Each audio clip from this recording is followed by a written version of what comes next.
82 രൂപയ്ക്ക് പെട്രോൾ കിട്ടാൻ പോകുന്നു. 82 രൂപയ്ക്ക് അടിക്കാൻ പറ്റുന്ന ഫ്യൂൽ ഇന്ത്യയിൽ ലോഞ്ച് ചെയ്തിരിക്കുന്നു.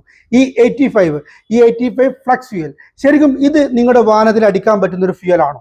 ഈ 85 പെട്രോൾ എഥനോൾ 85%, 15% മാത്രം ഫ്യൂൽ കോണ്ടന്റ്, അതായത് പെട്രോൾ കോണ്ടന്റ് ഉള്ള നമ്മുടെ പുതിയ ഫ്യൂൽ. ശരിക്കും ഇത് പരിസ്ഥിതിക്ക് അനുകൂലമാണ്, പക്ഷെ നമ്മുടെ വാഹനങ്ങൾക്ക് അനുകൂലമാണോ?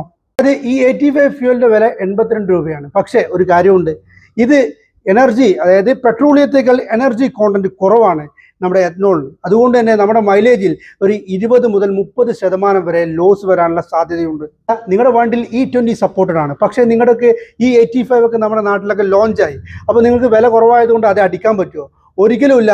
നിങ്ങളുടെ E20 വാഹനം, അതായത് എഥനോൾ 20 സപ്പോർട്ട് ചെയ്യുന്ന വാഹനങ്ങളിൽ പോലും ഈ 85 ഫ്ലക്സ് ഫ്യൂൽ അടിക്കാൻ പറ്റില്ല എന്നതൊരു യാഥാർത്ഥ്യമാണ്. ഫ്ലക്സ് ഫ്യൂലൊക്കെ അടിക്കാൻ പറ്റുന്ന വാഹനങ്ങളൊക്കെ ഈ വർഷത്തിന്റെ അവസാനത്തോടു കൂടി കൂടുതൽ ലോഞ്ച് ആവും. അപ്പോൾ മാരുതി ലോഞ്ച് ചെയ്തിട്ടുണ്ട്.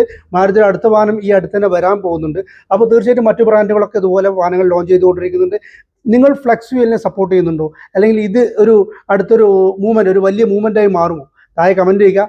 പുതിയ വാഹനങ്ങളൊക്കെ നമ്മളെ കോൺടാക്ട് ചെയ്യാം. താഴെ നമ്പർ കൊടുക്കുന്നുണ്ട്. അപ്പോൾ താങ്ക് യു.